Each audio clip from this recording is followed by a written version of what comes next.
அன்பார்ந்த சகோதர சகோதரிகளே, நம் அனைவரின் மீதும் இறைவனுடைய சாந்தியும் சமாதானமும் என்றென்றும் நிலவட்டுமாக. நீங்கள் இப்போது பார்க்க இருக்கக்கூடிய இந்த குறும்படம் என்பது ஒரு புதிய முயற்சி.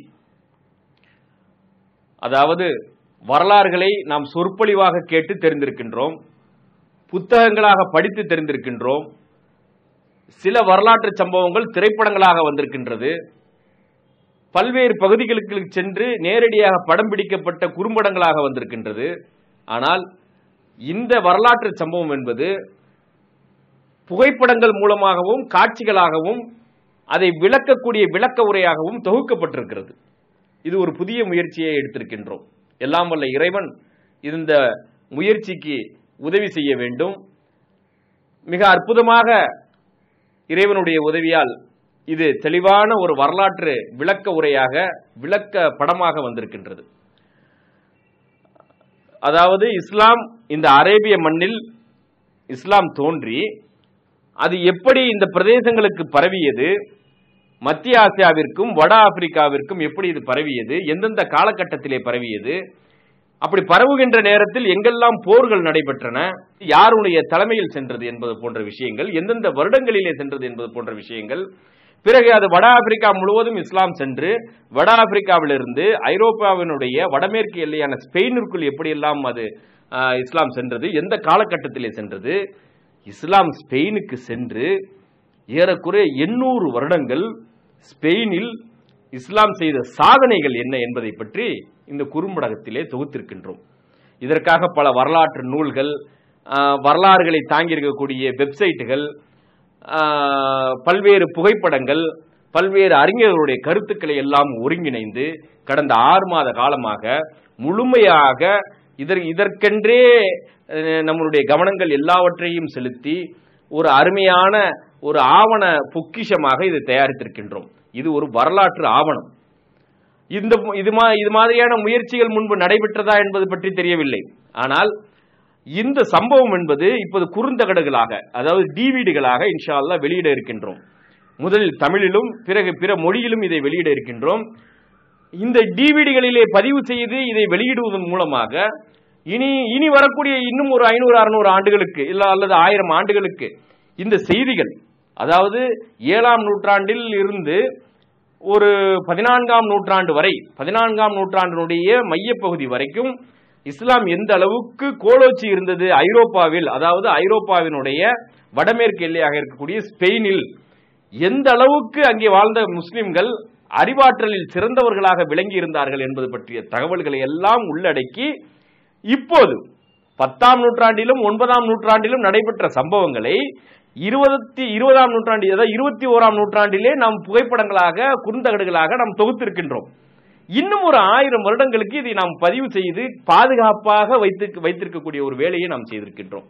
இந்த வரலாற்று சம்பவங்கள்லாம் பாத்தீங்கன்னா இன்னொரு அடுத்து வரக்கூடிய ஒரு 5 தலைமுறை 10 தலைமுறைக்கு இந்த செய்திகள் சென்று சேருவதற்கு ஒரு வாய்ப்பாக இதை அமைத்திருக்கின்றோம்.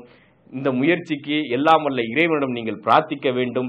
இது குறுந்தகடுகளாக வரும்போது ஒவ்வொரு இல்லங்களிலும் இந்த குறுந்தகடுகள் இருக்க வேண்டும். அடுத்து வரக்கூடிய நமது குழந்தைகளுக்கு இதை நீங்கள் காண்பித்து அவர்களுக்கும் இந்த வரலாற்று விஷயங்களை சொல்ல வேண்டும். இனி அடுத்தடுத்து வரக்கூடிய நாட்களில் இன்ஷா அல்லாஹ் இறைவன் நாடினால் இன்னும் பல்வேறு விஷயங்கள், பல்வேறு உலக இஸ்லாமிய வரலாறுகள் சம்பந்தப்பட்ட விஷயங்களை இது போன்று டிவிடிகளாக தொகுக்க இருக்கின்றோம். எல்லாம் வல்ல இறைவனிடம் நீங்கள் பிரார்த்திக்க வேண்டும். இந்த ஒரு தொகுப்பில் ஏதேனும் குறைகள் இருக்குமேயானால் அதை நீங்கள் எங்களுக்கு சுட்டிக்காட்டினீர்களானால் இன்ஷா அல்லாஹ் குறுந்தகடுகளாக அதை வெளியிடும் போது அதை திருத்தி வெளியிடுவதற்கு நாங்கள் தயாராக இருக்கின்றோம். எங்களுக்காக இறைவனிடம் பிரார்த்திக்குமாறு அன்போடு கேட்டுக்கொள்கின்றேன். அஸ்ஸலாமு அலைக்கும் வரஹ்மத்துல்லாஹி வபரகாத்துஹு.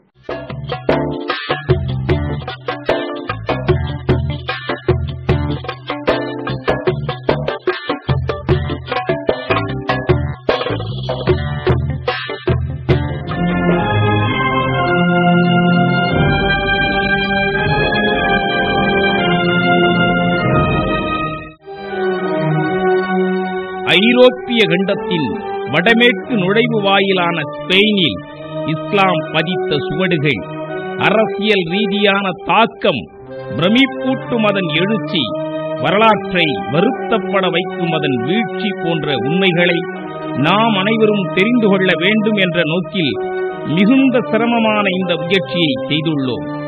எல்லாம் வல்ல இறைவன் அனைத்திற்கும் போதுமானவன். எல்லா புகழும் இறைவனுக்கு.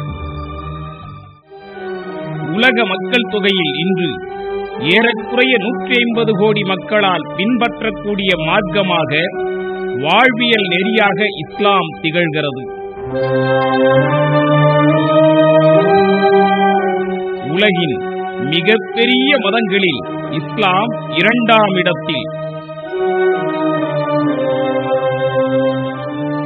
சோதனை கூடத்தில் நெருப்பு குளியலுக்கு பின் தகதகிற தங்கமாக எண்ணற்ற இடர்களை கடந்து ஓரிரை கொள்கையை உயர்த்தி பிடித்து மானுடத்தின் மாண்புகளை செம்மைப்படுத்தி வரலாற்றில் கண்ணியம், நேர்மை போன்ற பண்புகளை வளர்த்து வான்வெளியில் நட்சத்திரங்களிலிருந்து தனித்து தெரியும் நிலவாக பயிரினங்களை பாசமோடு வருடும் சூரிய ஒளி சேர்க்கையாக மனிதர்களை வழிநடத்துகிறது இஸ்லாம்.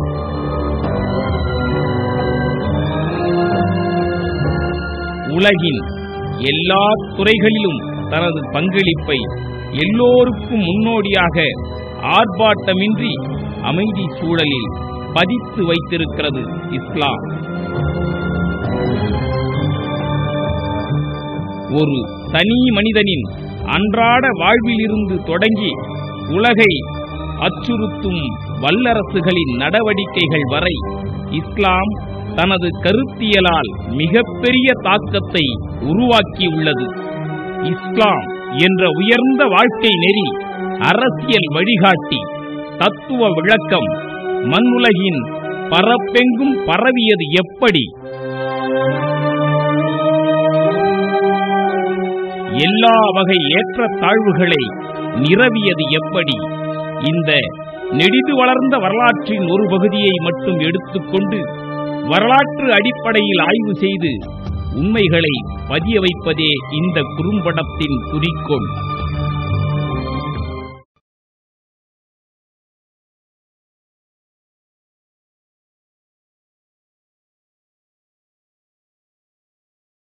அரேபிய தீபகற்பம்.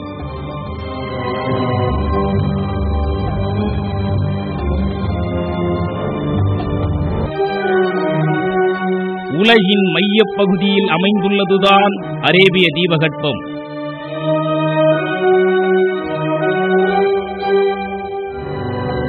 அரேபிய தீபகற்பத்தின் மேற்கே செங்கடல், கிழக்கே பாரசீக வளைகுடா, தெற்கே அரபிக்கடல், வடக்கே சிரியாவும் ஈராக்கின் சில பகுதிகளும் எல்லைகளாய் உள்ளன.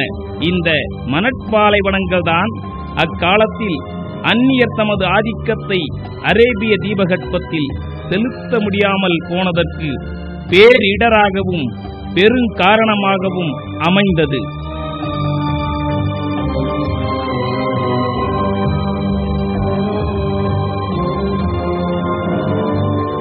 அந்த நாட்களில் அரபு தீபகற்பத்துக்கு மிக அருகில் ஆட்சி செய்த வல்லாதிக்க ரோம பேரரசாம் பைசாண்டிய பேரரசும் பாரசீகமும் அரேபியாவை நெருங்கி ஆதிக்கம் செலுத்த முடியாமல் போனதற்கு இந்த இயற்கை அமைப்பே காரணம்.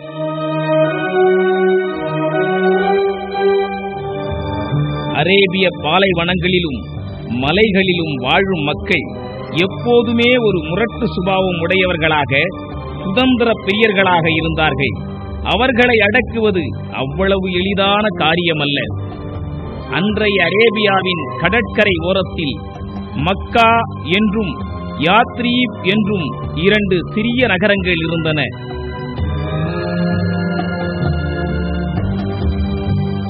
மற்றவையெல்லாம் சிறு சிறு பாலைவன கிராமங்கள்.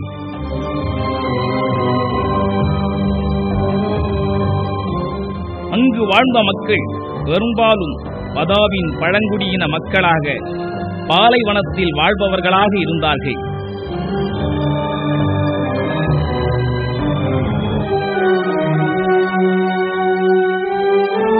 வெப்பம் நிறைந்த பாலைப்பரப்பில் வாழ்ந்ததாலோ என்னமோ அவர்களுக்கு மானம், ரோஷம் போன்ற உணர்ச்சிகள் மிகுதியாகவே இருந்தன.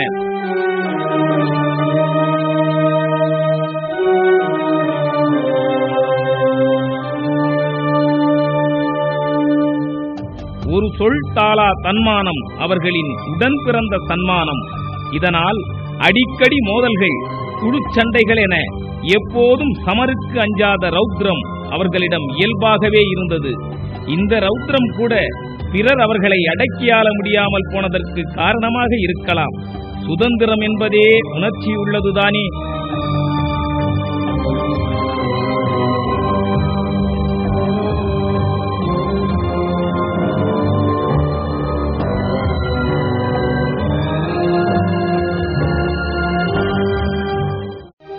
வரலாற்று சிறப்புமிக்க கிபி 570 ஆண்டு.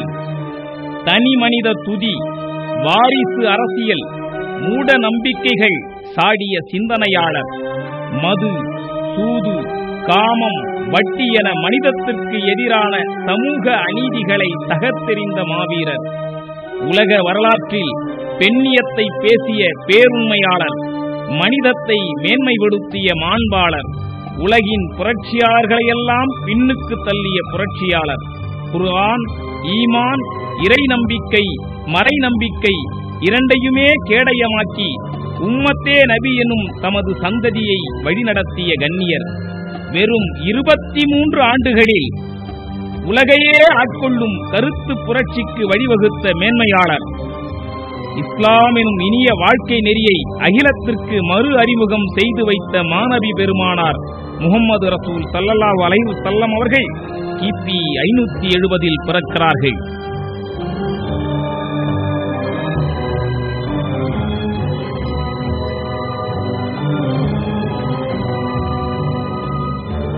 நபி பெருமானார் அவர்களுக்கு கிபி 610 40வது வயதில் நபித்துவம் கிடைக்கிறது.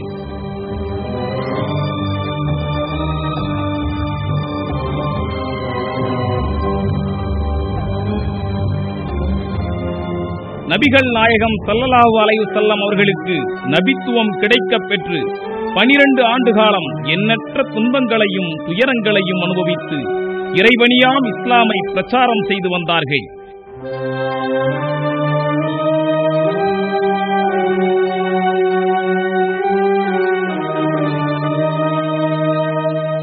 கிபி 622 மக்காவிலிருந்து ஹிஜ்ரத் செய்து யாத்ரீப் நகருக்கு வருகிறார்கள்.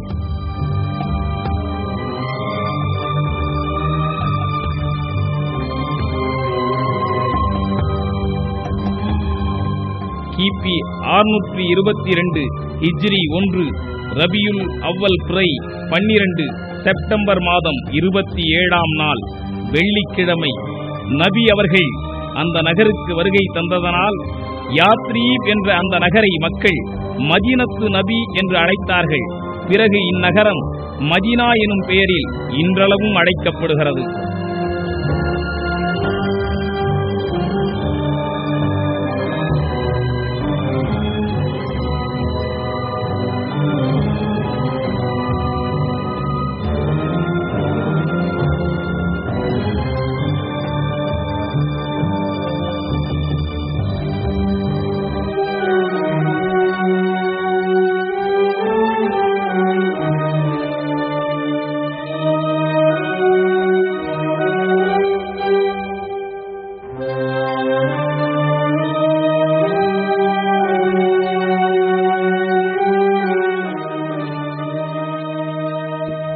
வரலாற்று சிறப்புமிக்க மதீனா நகரில் முதலாக பள்ளிவாசல் கட்டப்படுகிறது. அந்த பள்ளிவாசல்தான் அல் மஸ்ஜித் அன்-நபவி, அதாவது நபி அவர்கள் கட்டிய பள்ளிவாசல் என்று சிறப்பாக சொல்லப்படுகிறது.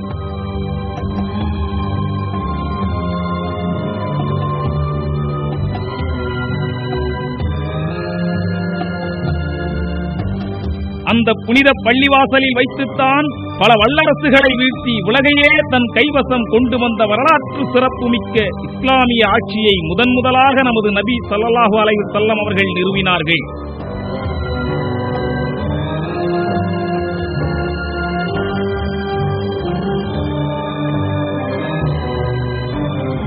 அந்த மதீனத்து நபவி பள்ளிவாசலில்தான் இஸ்லாமிய ஆட்சிக்கான அரசியல் சாசன சட்டம் முதன்முறையாக அறிமுகப்படுத்தப்பட்டது.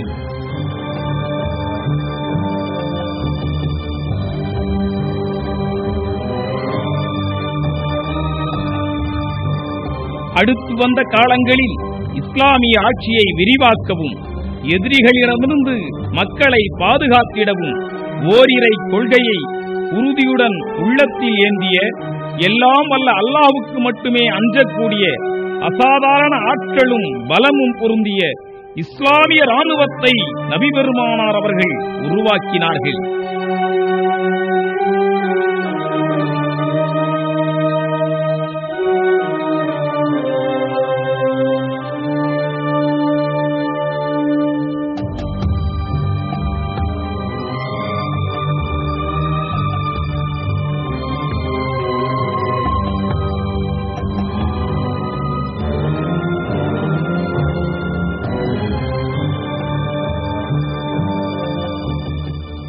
அரபு இன மக்களுக்கும் அரசர்களுக்கும் அழகிய முறையில் இஸ்லாத்தை எடுத்துச் சொல்லி குலங்களாக கோத்திரங்களாக முரண்பட்டு கிடந்த அந்த அரபு இன மக்களை நபி ஸல்லல்லாஹு அலைஹி வஸல்லம் அவர்கள் இஸ்லாம் என்ற உன்னத வாழ்க்கை நெறியோடு ஒன்றுபடுத்தினார்கள், ஓரடியில் திரட்டினார்கள்.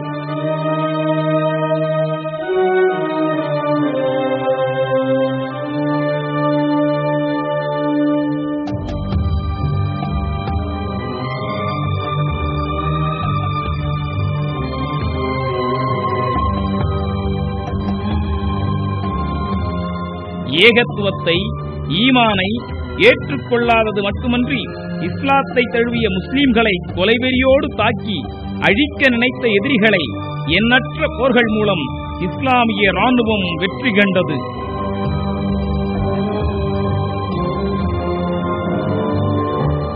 படைபலம் குறைவே, ஆயுத பலம் குறைவே, ஆயினும் என்ன ஏக இறைவனை துணை கொள்ளும் ஈமான் நிறைந்த ஆன்மீக பலம் பல கடினமான சூழல்களையும் சாதகமாக்கி வெற்றிகளை குவித்தது.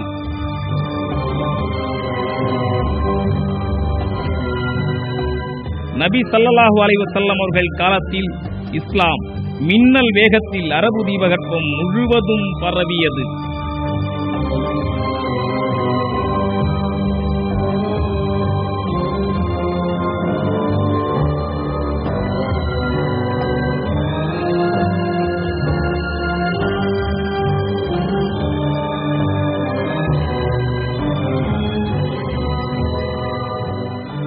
உலக மக்களின் பார்வையில் நாடோடிகள் என்றும் நாகரீகம் அற்றவர்கள் என்றும் இழித்தும் பழித்தும் வர்ணிக்கப்பட்ட ஒரு இனத்தை, எதற்காகவும் தன் உறக்கத்தை கலைத்துக் கொள்ளாத ஒரு இனத்தை தட்டி எழுப்பி தன்னம்பிக்கை ஊட்டிய உயிராற்றல் இஸ்லாம்.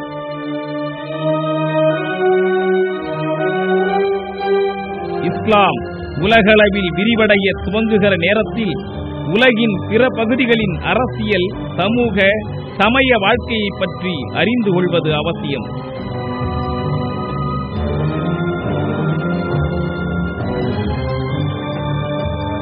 ஐரோப்பாவில் பழைய கிரேக்க ரோம நாகரிகம் முடிவடைந்த நேரம் அது. அந்த நாகரிகத்தின் படி அமைந்த சமுதாய கட்டுக்கோப்பு, வாழ்க்கை முறை அடியோடு கவிழ்ந்து விட்டது, முற்றாக அழிந்து விட்டது. இவ்வாறாக பழையது கழிந்து விட்டது.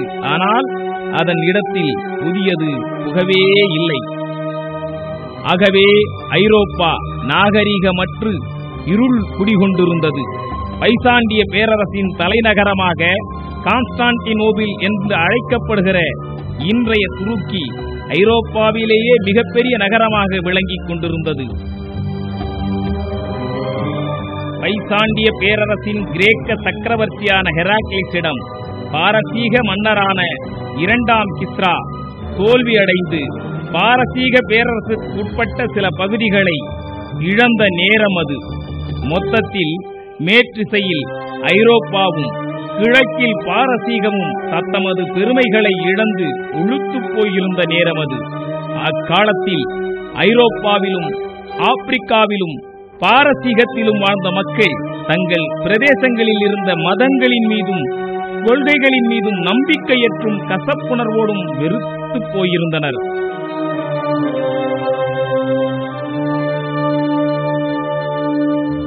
இஸ்லாம் எழுச்சி பெற்று தனது நிலப்பரப்பை விரிவுபடுத்த துவங்கிய இந்த சூழலில் அப்பகுதி மக்கள் பலவிதமான சுரண்டல்களுக்கு ஆளாக்கப்பட்டு அடிமைப்பட்டு கிடந்தனர். இது போதாதென்று மிகவும் கொடுமையான ஒரு வகை கொள்ளை நோய் ஐரோப்பா முழுவதும் பரவி கோடிக்கணக்கான மக்களை மாய்த்தது. இந்த வரலாற்று காலகட்டத்தில்தான் இந்தியாவில் ஹர்ஷரின் ஆட்சியும் சீனாவில் தாங் சக்கரவர்த்தி தாய்சூங் ஆட்சியும் நடைபெற்று வந்தது. இந்த காலகட்டத்தில்தான் நபி பெருமானார் ஸல்லல்லாஹு அலைஹி வஸல்லம் அவர்கள் உலகின் எல்லா பாகங்களிலும் ஆட்சி செய்த அரசர்களுக்கு இஸ்லாத்தின்பால் அழைப்பு விடுத்து கடிதம் எழுதினார்கள். தூதர்களை அனுப்பி அழைப்பு பிரச்சாரத்தில் ஈடுபட்டார்கள்.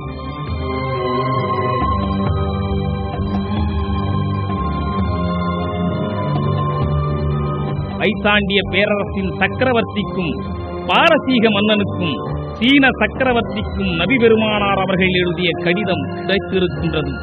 அந்த கடிதத்தில் உங்களையும் என்னையும் படைத்த அந்த ஒரே இறைவனை ஏற்றுக்கொள்ளுங்கள், அவனுடைய தூதராக என்னை ஒப்புக்கொள்ளுங்கள் என்று இருந்தது.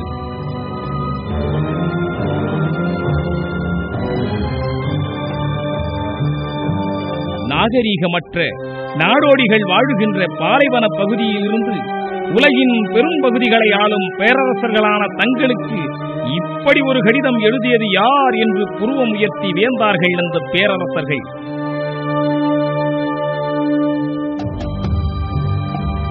இஸ்லாமிய மார்க்கத்தின் உயர்ந்த கொள்கைகள், கோட்பாடுகள் மற்றும் முஸ்லிம்களின் நடவடிக்கைகள் மக்களை பெரிதும் கவர்ந்து எங்கெல்லாம் முஸ்லிம்கள் சென்றார்களோ அங்கெல்லாம் இஸ்லாம் பரவ காரணமாய் அமைந்தது.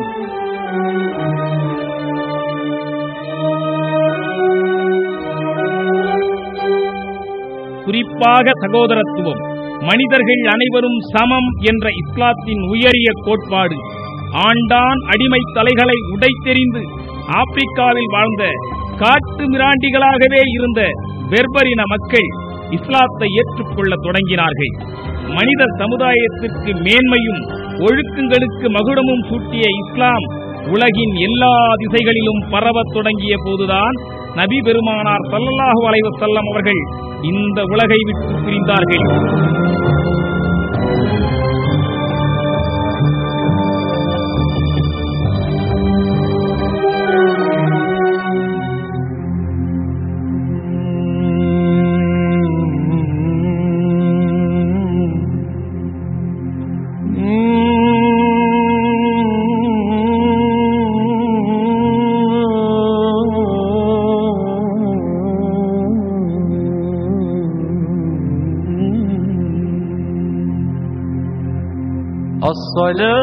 الصلاة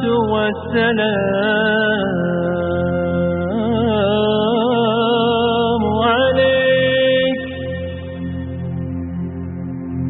عليك يا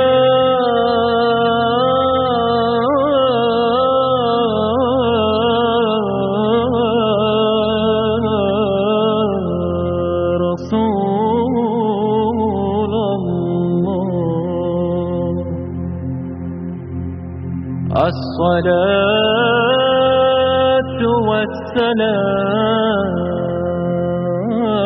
والسلام عليك عليك يا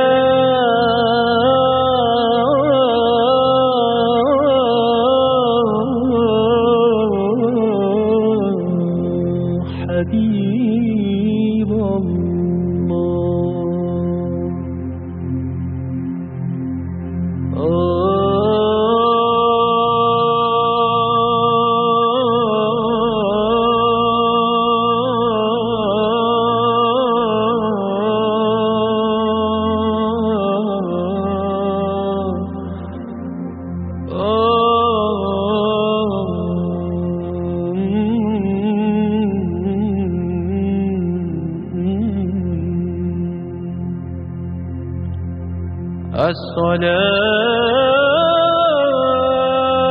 الصلاة والسلام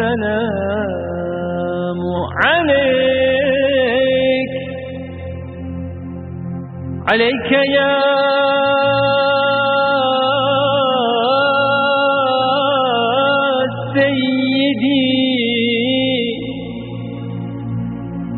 عليك يا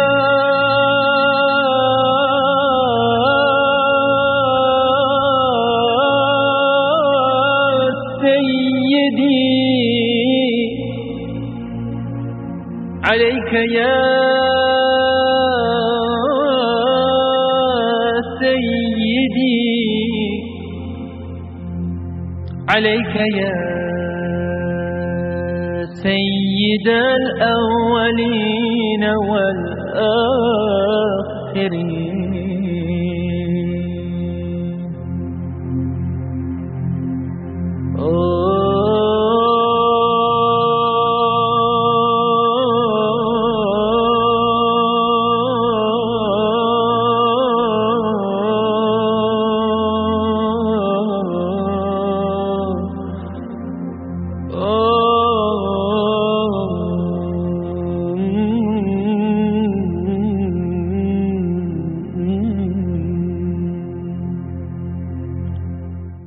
நபி ஸல்லல்லாஹு அலைஹி வஸல்லம் அவர்கள் மரணம் சிறிது சலசலப்பை ஏற்படுத்தினாலும் பெருமானாருக்கு அடுத்து பொறுப்பேற்ற ஹஜ்ரத் அபூபக்கர் சித்தீக் ரலியல்லாஹு அன்ஹு அவர்கள் மக்களுக்கு ஊட்டிய தன்னம்பிக்கை இஸ்லாமிய அழைப்பு பிரச்சாரத்தையும் இஸ்லாமிய ராணுவத்தையும் மேலும் வீரியப்படுத்தியது. ஹஜ்ரத் அபூபக்கர் சித்தீக் ரலியல்லாஹு அன்ஹு அவர்கள் உடனடியாக 2 ராணுவ படைகளை தயார் செய்து ஒன்றை பாரசீக பேரரசின் ஆளுகையில் இருந்த ஈராக்கிற்கும் மற்றொன்றை பைசாண்டிய பேரரசின் ஆட்சிக்குட்பட்டிருந்த சிரியாவிற்கும் அனுப்பினார்கள்.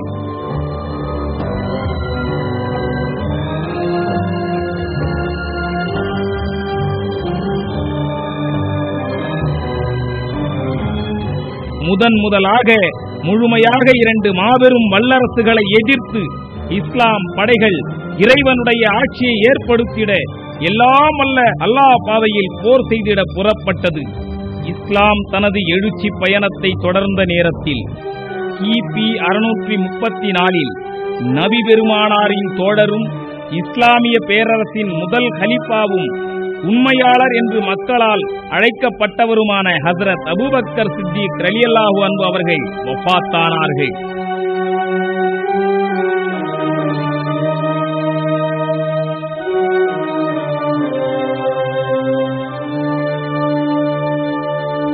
இரண்டாம் கலீஃபாவாக ஹஜ்ரத் உமர் கத்தாப் ரலியல்லாஹு அன்ஹு அவர்கள் பொறுப்பேற்றார்கள். பாரசீகத்தை நோக்கி சென்ற இஸ்லாமிய ராணுவம் பாரசீக ஆட்சியில் இருந்த பல ஊர்களை தன்வசம் கொண்டு வந்தது. அது பாரசீக பேரரசுக்கு மிகப்பெரிய பாதிப்பை ஏற்படுத்தியது. தளபதி ஹாலித் இப்னு வலீத் ரலியல்லாஹு அன்ஹு அவர்கள் தலைமையில் சென்ற இஸ்லாமிய ராணுவம் பைசாண்டிய பேரரசின் ஆளுகையில் இருந்த சிரியாவை கிபி 635 செப்டம்பர் மாதம் 4ஆம் தேதி எல்லாம் வல்ல இறைவனின் உதவியால் வெற்றி கண்டது.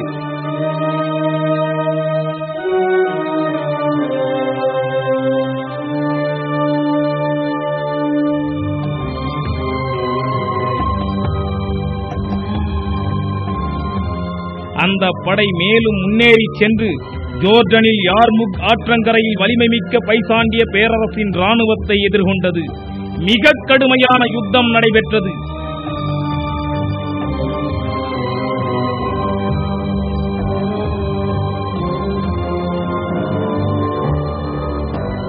பைசாண்டிய பேரரசை எதிர்கொள்ள தேவைப்பட்ட படைபலம் மதீனாவிலிருந்து மேலும் வீரர்களோடு புறப்பட்டது.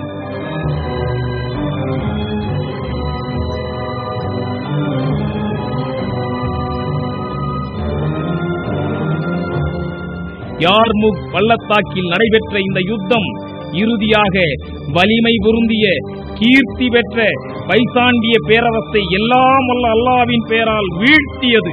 கிபி 636ஆம் ஆண்டு ஆகஸ்ட் 20ஆம் தேதி போர் முடிவிற்கு வந்தது. அந்த யுத்தத்தில் பைசாண்டிய பேரரசின் போர் வீரர்கள் 50,000 பேர் கொல்லப்பட்டனர் என்று வரலாற்றாசிரியர்கள் கூறுகின்றனர்.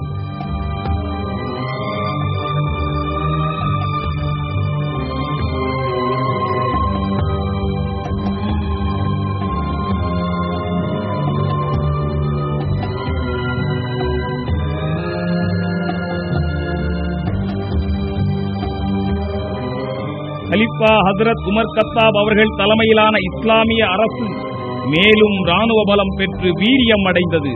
கிபி 636 பைசாண்டிய பேரரசின் கீழிருந்த சிரியாவும் யார்முக் உள்ளடக்கிய ஜோர்டான், பாலஸ்தீனம் ஆகிய பகுதிகள் அனைத்தும் இஸ்லாமிய ஆட்சியின் கீழ் வந்தது. கிபி 640 வரலாற்று சிறப்புமிக்க புனித நகரமாக கருதப்பட்ட ஜெருசலேம் இஸ்லாமிய ராணுவத்திடம் வீழ்ந்தது. இஸ்லாமிய ஆட்சியின் கீழ் வந்த அந்த மக்களுடைய வழிபாட்டு தலங்கள் பாதுகாக்கப்பட்டன. ஹஸ்ரத் உமர் பின் கத்தாப் தலைமையிலான இஸ்லாமிய அரசு அனைவருக்கும் சம நீதி வழங்கியது. மக்கள் நிம்மதி அடைந்தனர். கிபி 641 எகிப்து இஸ்லாமிய ஆட்சியின் கீழ் வந்தது. மிக சிறந்த சஹாபாக்களில் ஒருவரான அம்ரு பின் ஆஸ் ரலியல்லாஹு அன்ஹு அவர்கள் தலைமையில் வந்த இஸ்லாமிய ராணுவம் பைசாண்டிய பேரரசிடம் இருந்த எகிப்தை எளிதாக வெற்றி கண்டது. கிபி 644 ஹஜ்ரத் உமர் இப்னு கத்தாப் ரலியல்லாஹு அன்ஹு அவர்கள் மரணமடைந்தார்கள். அந்த நேரத்தில் பாரசீகம் முழுவதும் இஸ்லாமிய ஆட்சியின் கீழ் வந்துவிட்டிருந்தது. மூன்றாவது கலிஃபாவான ஹஜ்ரத் உஸ்மான் ரலியல்லாஹு அன்ஹு அவர்கள் பொறுப்பேற்கிறார்கள்.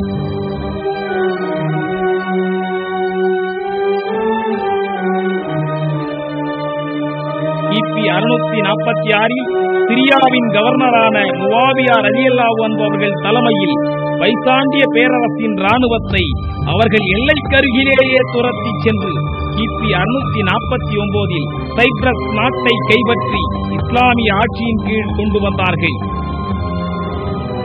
இந்த வரலாற்று காலத்தில்தான் வட ஆப்பிரிக்காவில் இஸ்லாம் மேலும் விரிவடைய துவங்கியது.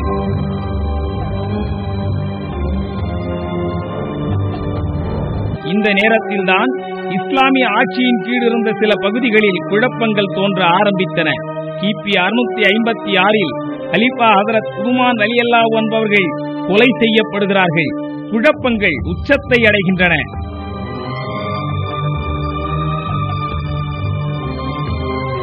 நான்காவது கலிஃபாவாக ஹஜ்ரத் அலி ரலியல்லாஹு அன்ஹு அவர்கள் தேர்வு செய்யப்படுகிறார்கள். இஸ்லாமிய ஆட்சியின் தலைநகரமாக இருந்த மதீனாவை ஈராக்கில் உள்ள கூஃபாவிற்கு அலி ரலியல்லாஹு அன்ஹு அவர்கள் மாற்றுகிறார்கள்.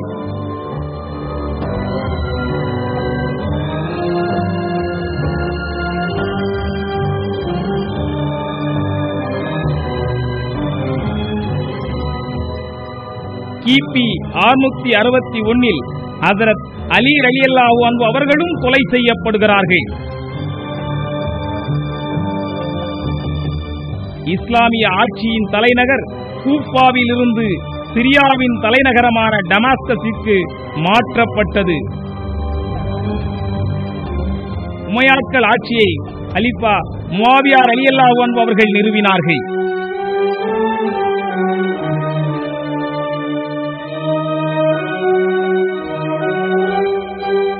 முதன் முறையாக இஸ்லாமிய ராணுவத்தில் கடற்படை தொடங்கப்பட்டது.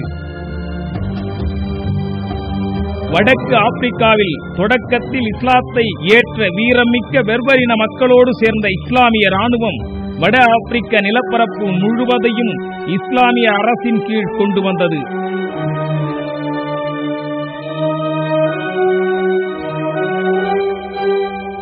கிபி 683 லிபியாவில் இருந்து புறப்பட்ட தளபதி ஒக்பா இப்னு நஃபி தலைமையிலான இஸ்லாமிய ராணுவம் அட்லாண்டிக் கடற்கரையோரம் அமைந்துள்ள மொரோக்கோவில் நுழைந்தது.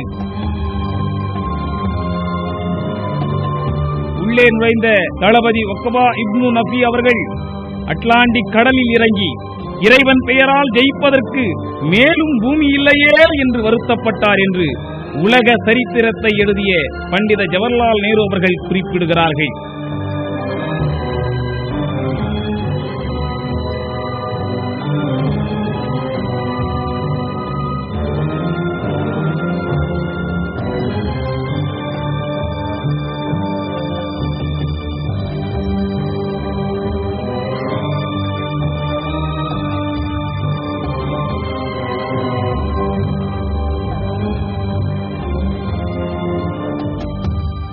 வடக்கு ஆப்பிரிக்காவின் கவர்னரான மூசா இப்னு நுசைர் அவர்களின் தளபதி தாரிக் இப்னு ஜியாத் அவர்கள் தலைமையில் கிபி 711 7000 படை வீரர்களை கொண்ட இஸ்லாமிய ராணுவம் மத்திய தரைக்கடலும் அட்லாண்டிக் பெருங்கடலும் இணையும் அந்த குறுகிய பகுதியில் அமைந்திருந்த ஒரு மலையை அடைந்தது.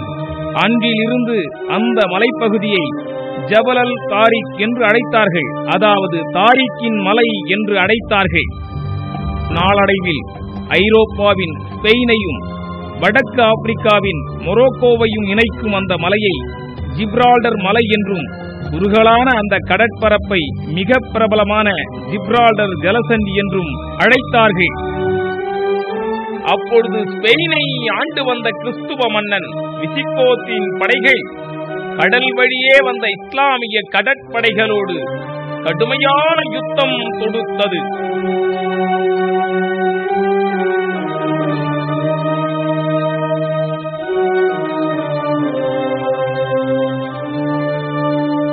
புதிய சக்தியும் போர் யுக்தியும் பயின்ற இஸ்லாமிய கடற்படையிடம் விசிகோத் மன்னனின் படைகள் தாக்கு பிடிக்க முடியாமல் படுதோல்வி அடைந்து கடலிலேயே மூழ்கடிக்கப்பட்டது.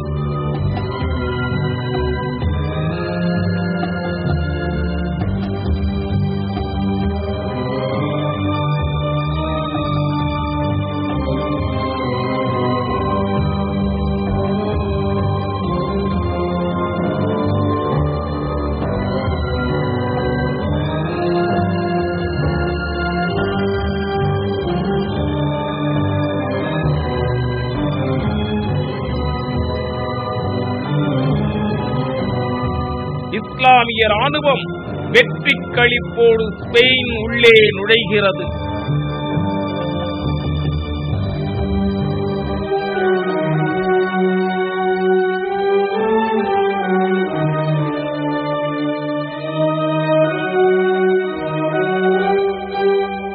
கிபி 711 ஸ்பெயின் உள்ளே நுழைந்த இஸ்லாமிய ராணுவம் மெல்ல மெல்ல எதிர்ப்புகளை முறியடித்து கிபி 720 போர்ச்சுகல் உள்ளடக்கிய அகண்ட ஸ்பெயினை முழுமையாக இஸ்லாமிய ஆட்சியின் கீழ் கொண்டு வந்தது. கிபி 720 கவர்னர் அப்துல் ரஹ்மான் தலைமையில் ஸ்பெயினில் இஸ்லாமிய ஆட்சி அமுல்படுத்தப்பட்டது.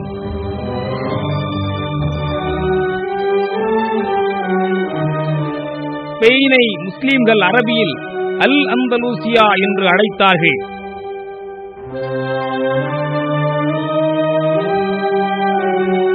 கிபி 750 சிரியாவில் உமையாக்கள் நிறுவிய இஸ்லாமிய அரசின் கடைசி கலீஃபாவான 2ஆம் மர்வானோடு உமையாக்கள் ஆட்சி முடிவு பெற்றது.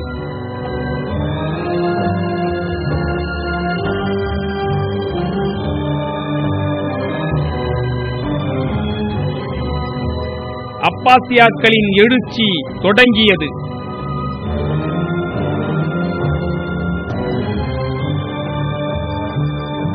அந்த நேரத்தில் ஸ்பெயினில் உமையா பரம்பரையின் கவர்னராக இருந்த அப்துல் ரஹ்மான் அங்கே உமையாக்களின் சுதந்திர அரசை நிறுவி ஆட்சி செய்து வந்தார். இஸ்லாமிய சரித்திரத்தில் சிரியாவில் உமையாக்களின் ஆட்சி முடிவுக்கு கொண்டு வரப்பட்டு ஆட்சி அப்பாசியாக்களின் கைக்கு போகும்போது ஸ்பெயின் மட்டுமே உமையாக்களின் கையில் இருந்தது.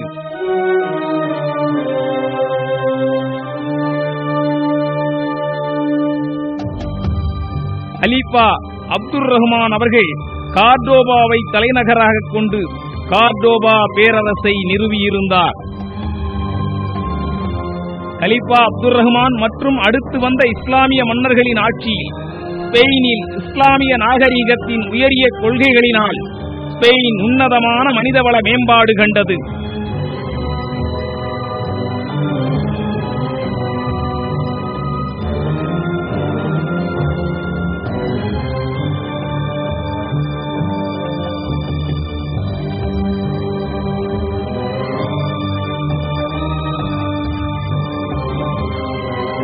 இஸ்லாமிய ஆட்சியை ஐரோப்பாவில் விரிவுபடுத்தும் எண்ணத்துடன் கிபி 732 கலீஃபா அப்துல் ரஹ்மான் அவர்கள் ஏறக்குறைய 60,000 படை வீரர்களை பிரான்சிற்கு அனுப்பினார்கள்.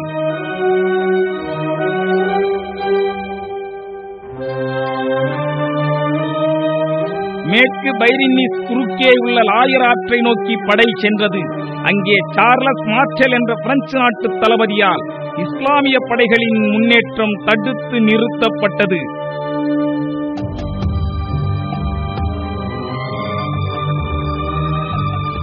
மேற்கு பைரினிஸ் ஆற்றின் குறுக்கே பல ஆண்டுகள் தொடர்ச்சியாக யுத்தம் நடைபெற்றது.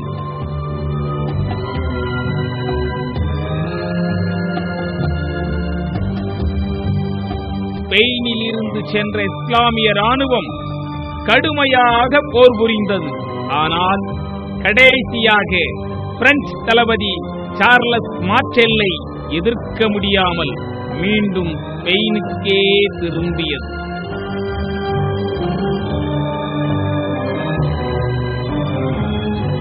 அதனால் ஐரோப்பாவின் உட்பகுதிக்கு இஸ்லாம் செல்ல இயலாமல் போனது. அதன் பிறகு ஸ்பெயினில் இஸ்லாம் நிலைத்து நின்றது. ஸ்பெயினின் பண்பாட்டிலும் கலாச்சாரத்திலும் அரபு கலாச்சாரம் கலந்து ஐரோப்பிய பண்பாடு வளம் பெற்றது. அந்த பண்பாடு நாகரிகம் அதுவரையிலும் ஐரோப்பா கண்டிராத உயர்வானதாக காணப்பட்டது.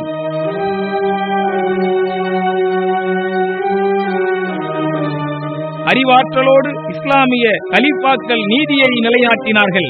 அல் அந்தலூசியா என்று அழைக்கப்பட்ட ஸ்பெயினில் வாழ்ந்த கிறிஸ்துவர்களையும் யூதர்களையும் மிகுந்த சகிப்புத்தன்மையோடு நடத்தி வந்ததால் அந்த மக்களில் பலர் இஸ்லாத்தை ஏற்றுக்கொண்டார்கள்.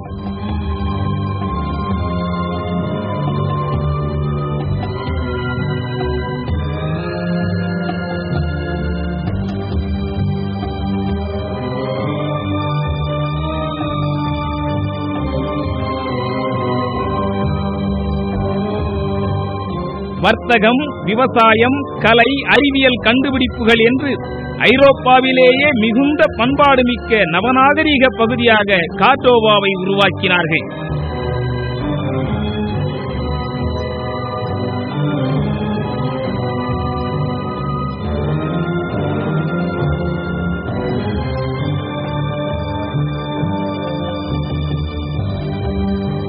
அப்போதைய வரலாற்று குறிப்புகளின்படி கார்டோவா நகரத்தில் 700 பள்ளிவாசல்கள், 60,000 மாளிகைகளும் 70 நூலகங்களும் இருந்தன. அதில் ஒரு நூலகத்தில் மட்டும் பல்வேறு துறைகளை பற்றிய 5 லட்சம் கையெழுத்து பிரதிகள் இருந்துள்ளன.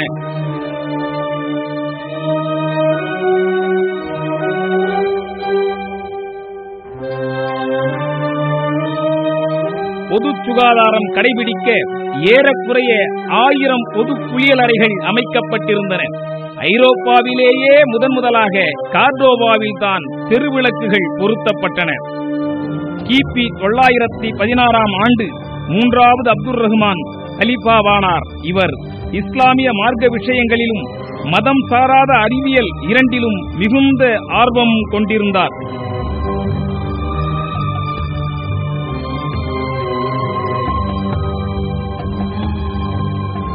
கலீஃபாவின் குடியிருப்பான மதினத் அல் ஜஹ்ரா என்கிற மிக பிரமாண்டமான அரண்மனை கார்டோவா நகரிலிருந்து 5 மைல்களுக்கு அப்பால் அமைந்திருந்தது.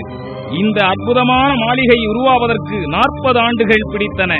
அதற்காக கார்டோவாவின் வருவாயில் 1/3 பங்கு செலவிடப்பட்டது.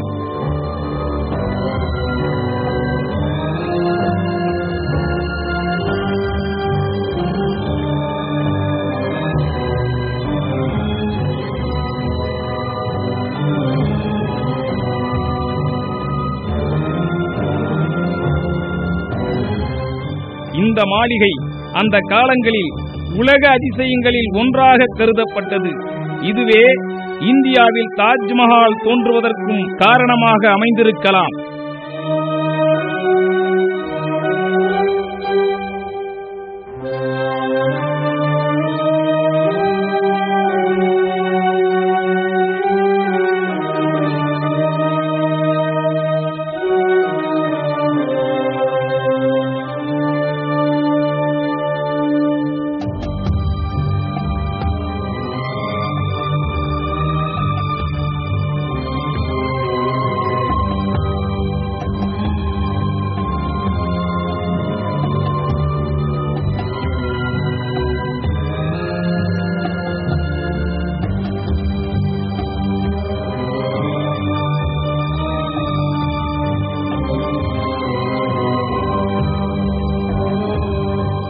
முஸ்லிம்களின் ஆட்சிக்கு பிறகு சிதைக்கப்பட்ட அந்த அதிசய மாளிகை 20ஆம் நூற்றாண்டின் துவக்கத்தில் சீரமைப்பதற்கான பணிகள் மேற்கொள்ளப்பட்டு அவை இன்னும் முடிவடையாமல் இருக்கின்றன.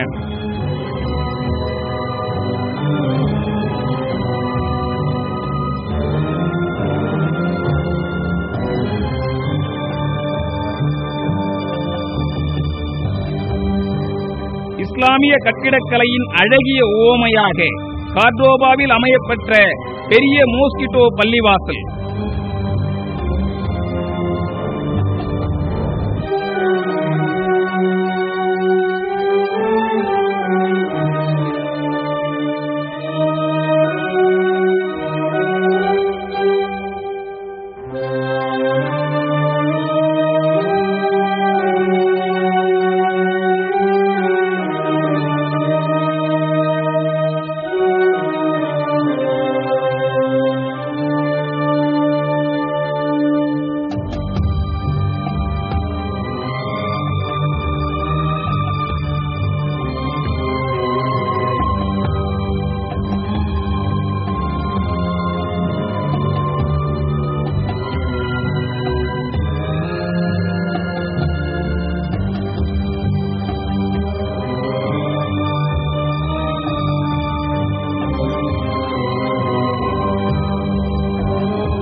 தொள்ளாயிரம் அலங்கார தூண்களோடு இன்றளவும் கம்பீரமாக காட்சியளிக்கிறது.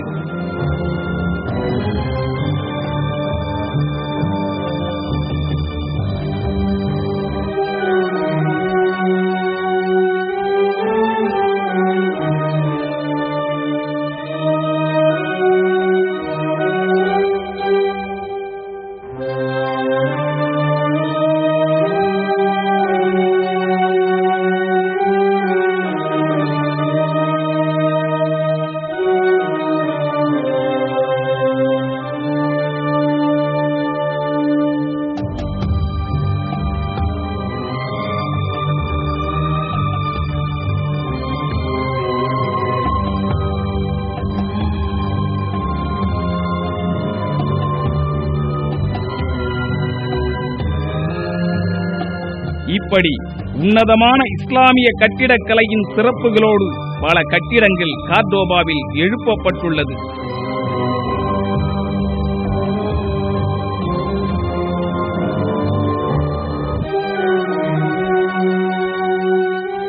அந்த நேரத்தில் அப்பாசிய கலீஃபாக்களின் ஆட்சியில் உலகின் முன்மாதிரியாக முதன்மை நகரமாக பாக்தாத் விளங்கியது. உலகிற்கே நாகரிகத்தை பறைசாற்றிக் கொண்டிருந்தது. பாக்தாதை போன்றே தனது கார்டோபாவின் ஆட்சி மன்றமும் நிலவுகிறது என்று உலகிற்கு காட்டுவதில் அப்துல் ரஹ்மான் உறுதியோடு செயல்பட்டு வந்தார்.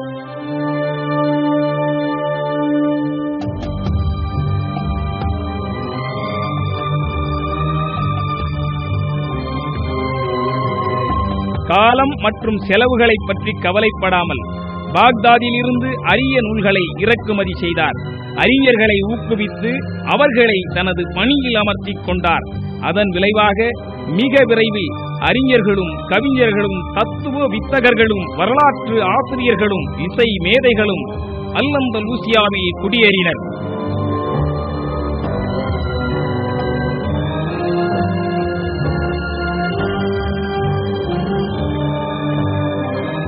குறுகிய காலத்திலேயே நூலகங்கள், மருத்துவமனைகள், ஆராய்ச்சி கழகங்கள் மற்றும் இஸ்லாமிய ஆய்வு நிலையங்களுக்கான வரையறைகள் உருவாக்கப்பட்டது. அதன் காரணமாக அடுத்த 400 ஆண்டுகளுக்கு கல்வி மற்றும் ஆழ்ந்த அறிவு பாரம்பரியத்தில் ஸ்பெயின் என்ற அல்-அந்தலூசியா தலை சிறந்த நாடாக உருவாகி பிற நாடுகளுக்கு வழிகாட்டியது.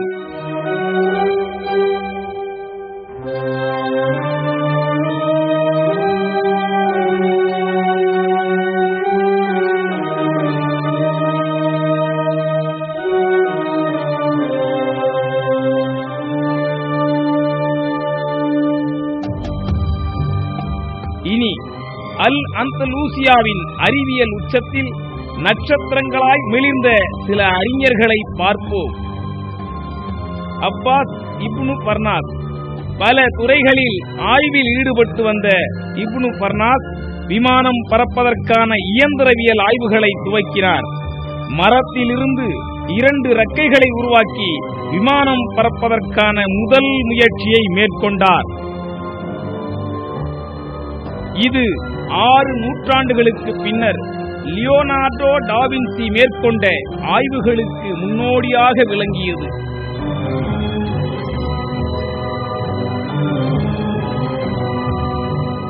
அடுத்ததாக மஸ்லமா அல் மாஜ்ரிதி. இவர் கணிதத்திலும் வானவியலிலும் பல நூல்களை எழுதினார். புகழ்பெற்ற அல் குவாரிசிமியின் வானவியல் பட்டியல்களை திருத்தி விரிவுபடுத்தினார். பாரசீகத்தின் நாற்காட்டிக்கு மாற்றுவதற்குரிய ஹிஜ்ரி தேதிகளுக்கு பட்டியல்களை தயாரித்தார். இதன் மூலம் பாரசீக வரலாற்றின் கடந்த கால சம்பவங்களை தேதி வாரியாக துல்லியமாக மதிப்பிட முடிந்தது.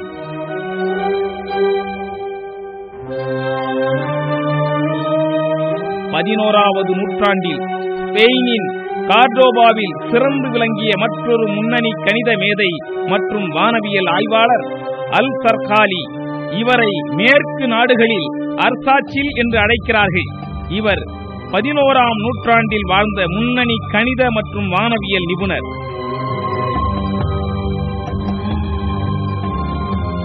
வானவியல் ஆய்விற்காக துல்லியமான கருவிகளை கண்டுபிடித்தவர். நாட்களையும் மாதங்களையும் கணக்கிடுகின்ற கடிகாரத்தை அமைத்தவர்.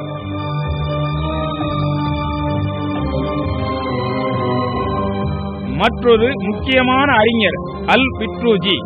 இவர் நட்சத்திரங்களின் இயக்கம் பற்றி புதிய தத்துவத்தை அரிஸ்டாட்டிலின் சிந்தனைகளை ஒட்டி உருவாக்கினார்.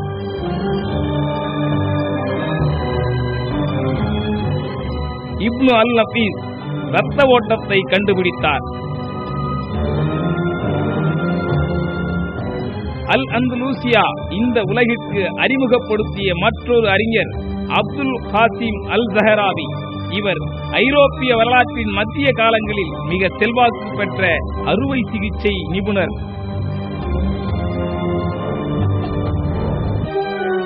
இவரை மேற்கு நாடுகளில் அபுல் காசிஸ் என்று அழைக்கிறார்கள். இவர்தான் தாஸ்ரீப் என்ற மருத்துவ நூலின் ஆசிரியர். அதை லத்தீன் மொழியில் மொழிபெயர்த்து அது ஐரோப்பிய நாடுகளின் பல்கலைக்கழகங்களில் முன்னணி மருத்துவ நூலாக பயன்படுத்தப்பட்டு வந்தது. அந்த நூலில் அறுவை சிகிச்சை பற்றிய பிரிவுகளில் அறுவை சிகிச்சை கருவிகள் பற்றிய விளக்கப்படங்கள் இடம்பெற்றுள்ளன.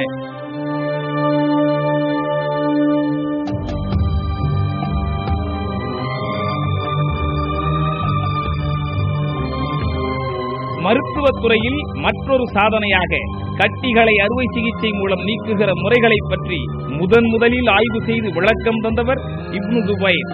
இவர் பெயரை மேற்கத்தியர்கள் அவன்சோர் என்று அழைக்கிறார்கள்.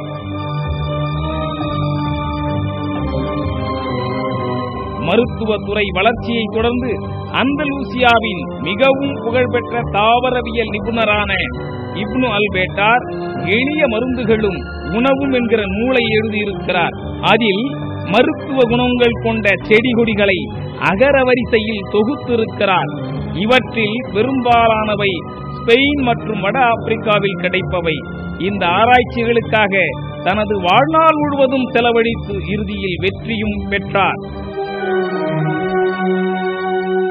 இஸ்லாமிய ஸ்பெயினான அல் அந்தலூசியாவின் பூகோள அமைப்பை பற்றி ஆராய்ந்தவர் அகமது இப்னு முகமது அல் ராஹி. இவர் தனது நாட்டின் பூகோள அமைப்பை பற்றி ஆய்வு செய்து தெளிவாக நூல் எழுதியுள்ளார்.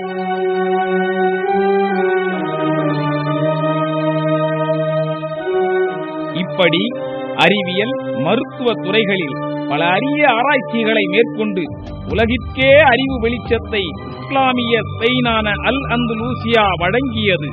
அதன் தாக்கம் வட ஆப்பிரிக்காவிலும் ஒலிக்கத் தொடங்கியது. உலகை சுற்றிய கடற்பயணியான இப்னு பதூதா. இவர் வட ஆப்பிரிக்காவில் ஸ்பெயினுக்கு நெருக்கமான மொரோக்கோவில் பிறந்தவர்.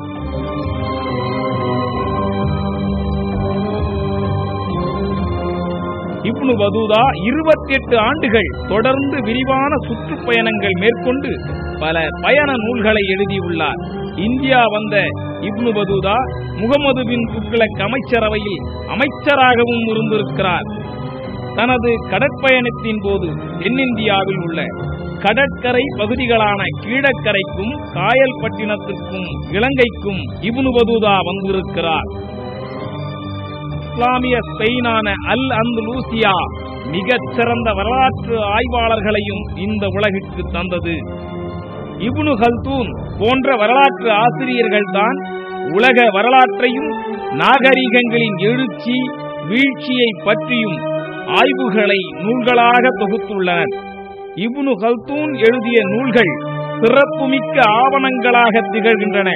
நவீன வரலாற்றின் முதல் தத்துவ ஞானியாக போற்றப்பட்டவர் இப்னு கல்தூன். அடுத்ததாக அல் இத்ரீஸின் வரைபடம் உலகின் முதலாவது அறிவியல் வரைபடம் என்று அல் இத்ரீஸ் அவர்கள் வடிவமைத்த இந்த வரைபடத்தை தான் குறிப்பிடுகிறார்கள். இப்படி மேற்கு நாடுகளுக்கு இஸ்லாமிய ஸ்பெயினான அல் அந்தலூசியா தந்திருக்கின்ற பங்களிப்புகளின் பட்டியல் முடிவற்றது.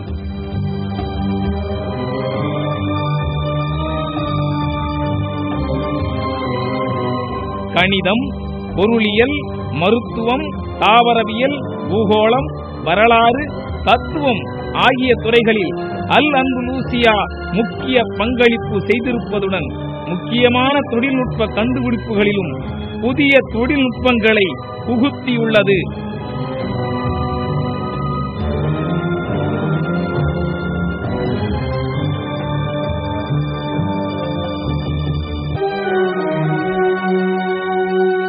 கிபி 11ஆம் நூற்றாண்டில் ஸ்பெயினை ஆண்டு வந்த இஸ்லாமிய அரசுக்கு எதிராக ஸ்பெயினில் இருந்த ஒரு சிறிய கிறிஸ்துவ பகுதியில் இருந்து கிளம்பிய எதிர்ப்பு கொஞ்சம் கொஞ்சமாக வளர்ந்து வலுப்பெற்றது.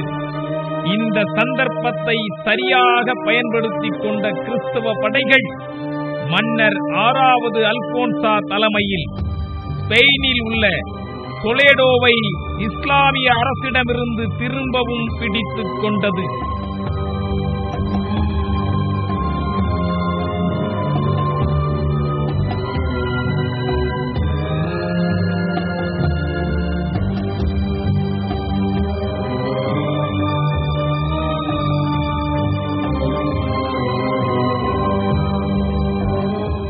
தாங்கள் இழந்த பகுதிகளில் ஒன்றான டொலேடோவை திரும்பவும் பிடித்துக் கொண்ட கிறிஸ்தவர்கள் ஸ்பெயின் முழுவதையும் இஸ்லாமிய அரசிடமிருந்து மீட்க வேண்டும் என்று ஒன்றுபட்டு செயல்பட ஆரம்பித்தனர்.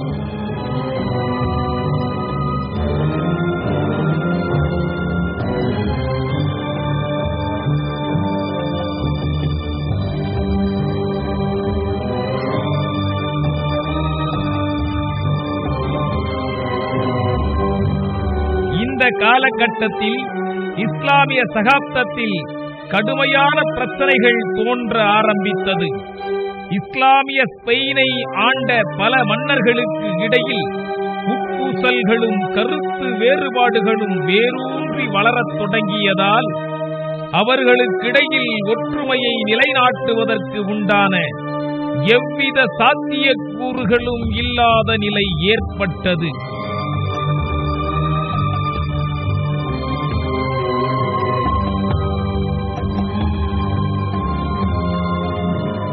பல்வேறு பகுதியில் இருந்த கிறிஸ்தவ படைகளை ஒன்று திரட்டிய பல கிறிஸ்தவ மன்னர்களும் இஸ்லாமிய அரசுக்கு ஓர் அச்சுறுத்தலாகவே தோன்றி கடுமையான எதிர்ப்புகளை உருவாக்கினார்கள்.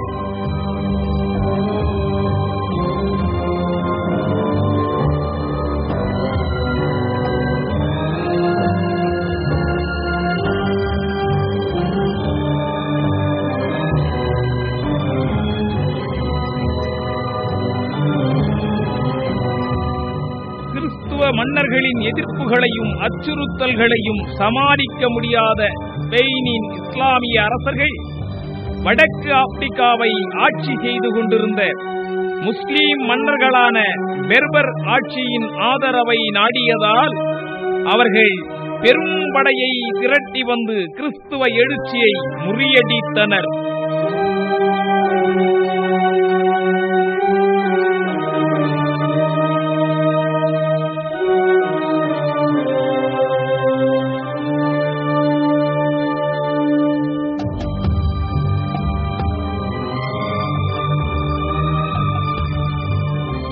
ஸ்பெயினை ஆட்சி செய்து வந்த உமையாக்களை சார்ந்த இஸ்லாமிய மன்னர்களின் உட்பூசல்களையும் கருத்து வேறுபாடுகளையும் ஒற்றுமை இன்மையையும் அறிந்து கொண்ட வட ஆப்பிரிக்காவின் பெர்பர் ஆட்சியாளர்கள் ஸ்பெயினில் வலுப்பெற்றிருந்த கிறிஸ்துவ எதிர்ப்புகளையும் எழுச்சியையும் முறியடித்ததோடு ஸ்பெயினின் ஆட்சி அதிகாரங்களையும் தன்வசமாக்கிக் கொண்டார்கள்.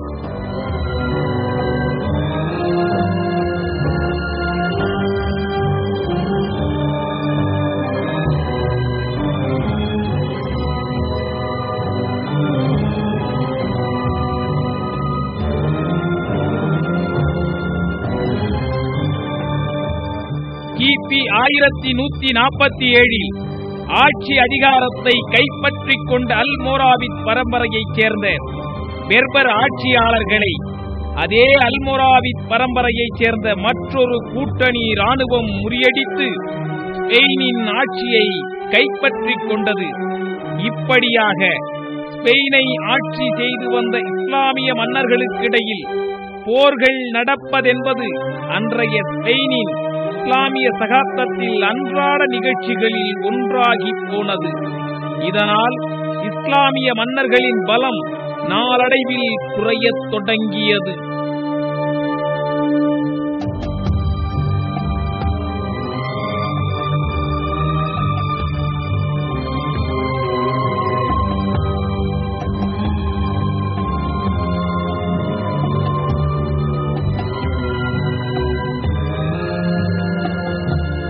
கிறிஸ்தவ மன்னர்கள் தங்கள் படைபலங்களை பெருக்கத் துவங்கி நாளடைவில் தங்களுக்குள் இராணுவ கூட்டணியை ஏற்படுத்திக் கொண்டனர்.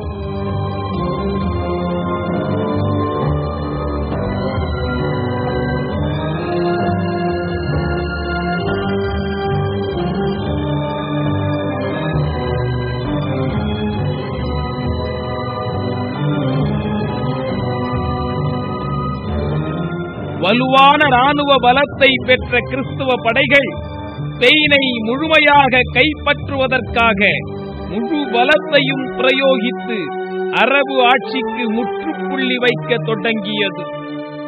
ஆனால் அரேபியர்களை வெற்றி கொள்வது அவ்வளவு எளிதான காரியமல்ல.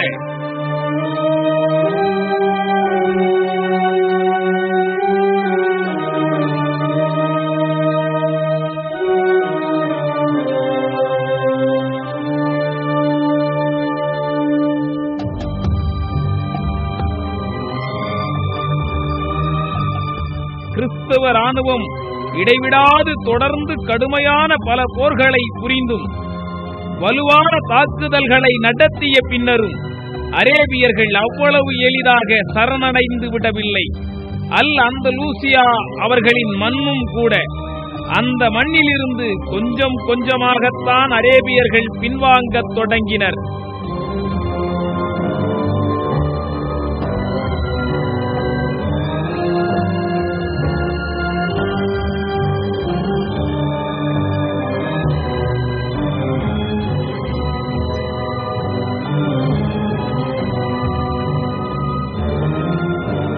பதிமூணாம் நூற்றாண்டுகளில் பரந்து விரிந்து கிடந்த இஸ்லாமிய சாம்ராஜ்யம் முதலில் வடக்கு ஸ்பெயினில் இருந்தும் அதற்கு பின்னர் மத்திய ஸ்பெயினில் இருந்தும் பின்வாங்க வேண்டிய நிலை ஏற்பட்டது.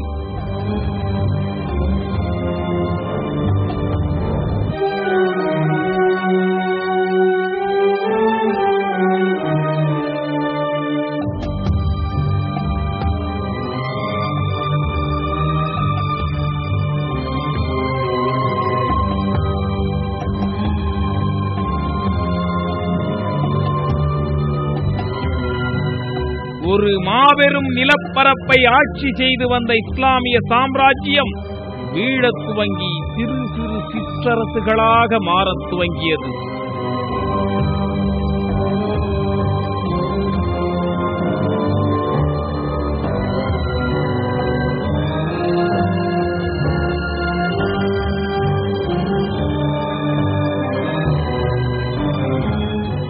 கடைசியாக அவர்கள் வாழ்ந்த மிக புகழ்மிக்க கிரானடா என்கிற பகுதிக்கு அவர்கள் பின்வாங்கிய நேரத்தில் வரலாற்று ஆசிரியர் வாஷிங்டன் இர்வின் குறிப்பிட்டுள்ளதைப் போல முஸ்லிம்களுக்கு ஒரு நாடற்ற மக்கள் என்கின்ற உணர்வே ஏற்பட்டது.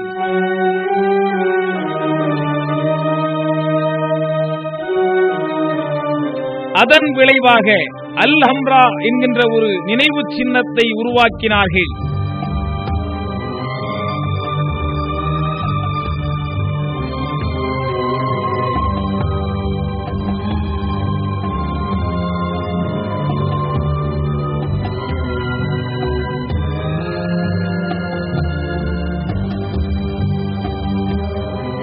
அந்த நினைவு சின்னத்தை நாகரிக உலகத்தின் அற்புதங்களில் ஒன்றாக அமைந்துவிட்டது என்று ஒரு எழுத்தாளர் குறிப்பிடுகிறார்.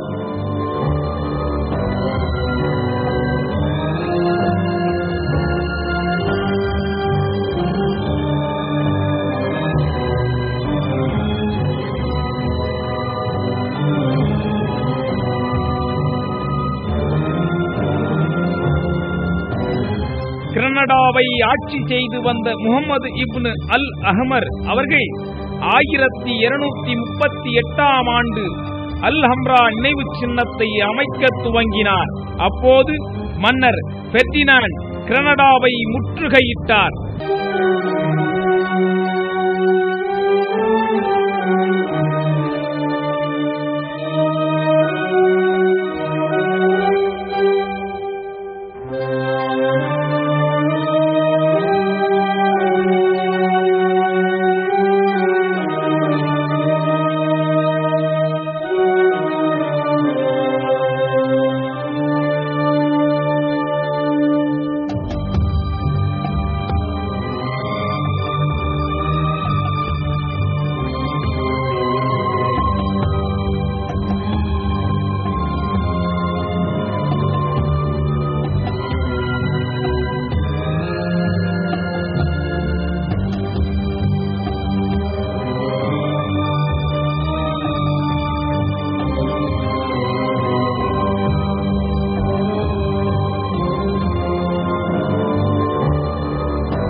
கிறிஸ்துவ மன்னர் பெர்டினண்ட் தங்கியிருந்த முகாமிற்கு நேரில் சென்ற முகமது இப்னு அல் அஹ்மர் அவர்கள் பெர்டினண்ட் மன்னரின் சிற்றரசராக பணியாற்ற சம்மதித்தார். அதன்படி கிறிஸ்துவ படைகளுக்கு உதவி செய்வதாகவும் ஓர் ஒப்பந்தத்தை பெர்டினண்ட் மன்னருக்கு அளித்தார்.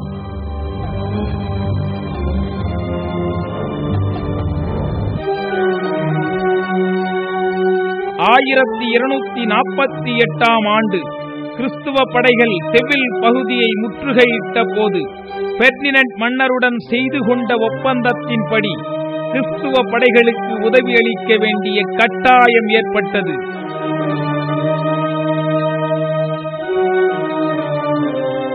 செவில் கிறிஸ்துவ படைகளிடம் வீழ்ந்தது. ஆனால் கனடா மக்கள் மன்னரை மகிழ்ச்சி பெருக்கோடு வரவேற்ற நேரத்தில் அவர் தனது மனதிற்குள் இருந்த கொந்தளிப்பை வெளிப்படுத்துகின்ற வகையில் இறைவனை தவிர வேறு எந்த வெற்றியாளனும் இல்லை என்று அல் ஹம்ரா நினைவு சின்னத்தில் பொறித்திருக்கிறார். கனடாவிற்கு வெளியில் இருந்த கிறிஸ்துவ மன்னர்கள் காலம் கனியட்டும் என்று காத்திருந்தனர். எனினும் இடைவிடாத போர்களை மேற்கொண்ட கிறிஸ்துவ மன்னர்கள் டொலேடோ, கார்டோவா மற்றும் செவில் பகுதியை மட்டுமே கைப்பற்ற முடிந்தது.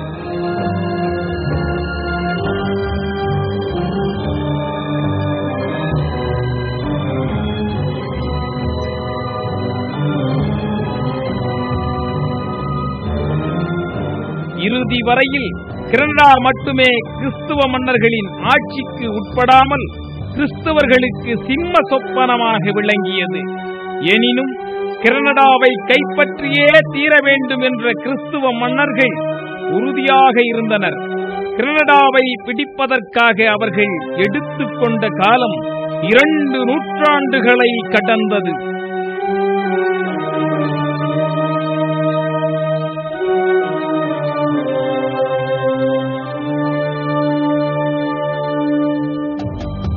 அதற்கு பின்னர் கிபி 1482 ஆண்டு தங்களுக்கு ஏற்பட்ட பிரச்சனை காரணமாக இஸ்லாமிய சாம்ராஜ்யம் இரு பகை கொண்ட குழுக்களாக பிரிந்தன.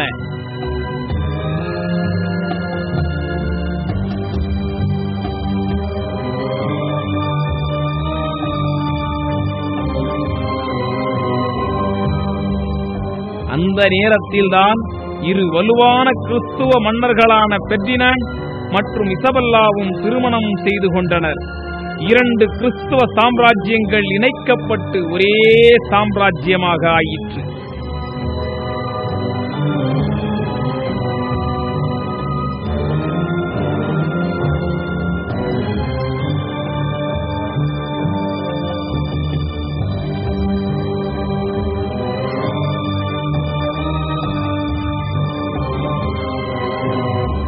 சுமார் 10 ஆண்டுகளாக தொடர் போர்களை மேற்கொண்ட கிறிஸ்துவ சாம்ராஜ்யம் கிபி 1492 தான் கிரனடாவை கைப்பற்றியது.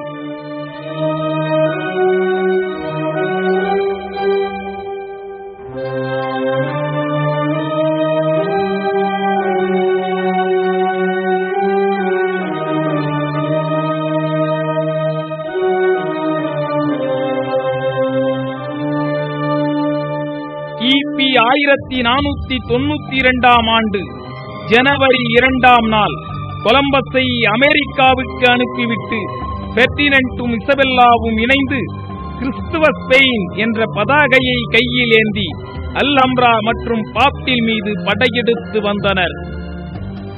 அங்கே கடைசி முஸ்லிம் மன்னர் கண்ணீர் சிந்தி நாடு கடத்தப்பட்ட நேரத்தில் அவரது வயதான தாய் மிக கசப்பாக தன் மகனை நோக்கி, நீ ஆண்மகனாக காத்து நிற்க முடியாத நகருக்காக ஒரு பெண்ணை போன்று அழுகின்றாயே என்று கூறினார்.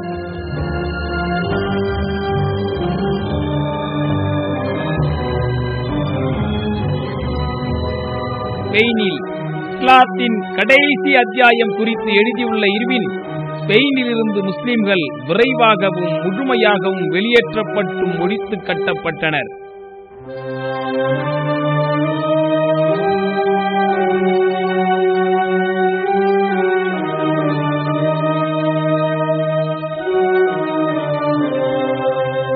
உண்மையிலேயே வட ஆப்பிரிக்காவிற்கும் பிற நாடுகளுக்கும் புலம்பெயர்ந்த பல முஸ்லிம்கள் ஸ்பானிஷ் சகாப்தத்தின் நினைவு சின்னங்களை ஏந்திச் சென்றதால் தாங்கள் குடியேறிய நாடுகளின் பண்பாடு மற்றும் பொருளாதார வளர்ச்சிக்கு முக்கியமான பங்களிப்புகளை செய்தனர். எனினும் புலம்பெயர்ந்தது பின்னர்தான் நடந்தது.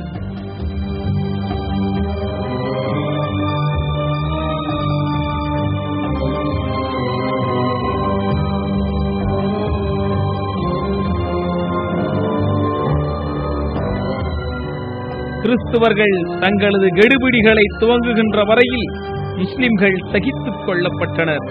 இராணுவத்தில் பணியாற்றினர், நில உரிமையாளர்களாக இருந்தனர், அவர்களது வழிபாடுகளை நடத்த அனுமதிக்கப்பட்டனர். இவையெல்லாம் சில காலங்கள் வரைதான் நிகழ்ந்தது.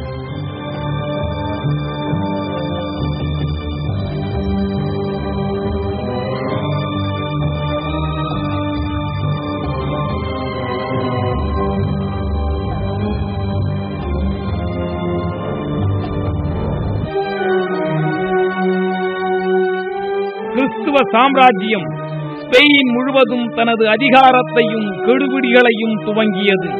முஸ்லிம்களின் அனைத்து உரிமைகளும் ரத்து செய்யப்பட்டது. வழிபாடுகளுக்கு அனுமதி மறுக்கப்பட்டது. முஸ்லிம்கள் வாழ்வதே சிக்கலாகி போனது. ஆகவே முஸ்லிம்களில் பலரும் ஸ்பெயினிலிருந்து இடம்பெயரும் நிலைக்கு ஆளாக்கப்பட்டனர்.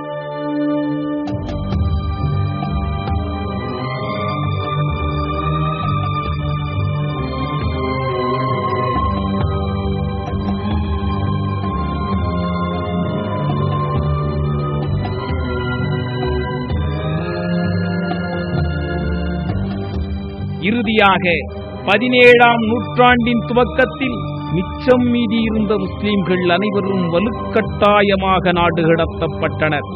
கிட்டத்தட்ட 800 ஆண்டுகளுக்கும் மேலாக ஸ்பெயினில் இஸ்லாத்தையும் இஸ்லாமிய ஆட்சியையும் நிலைநிறுத்திய முஸ்லிம்கள் கிறிஸ்துவ மன்னர்களின் கெடுபிடிகளாலும் அடக்குமுறைகளினாலும் 17ஆம் நூற்றாண்டில் வெளியேற்றப்பட்டு ஒருவர் கூட ஸ்பெயினில் இருப்பதற்கு விட்டு வைக்கப்படவில்லை. ஸ்பெயின் முழுமையாக கிறிஸ்தவர்கள் மட்டுமே வாழக்கூடிய, ஆட்சி செய்யக்கூடிய கிறிஸ்துவ சாம்ராஜ்யமாக ஆயிற்று.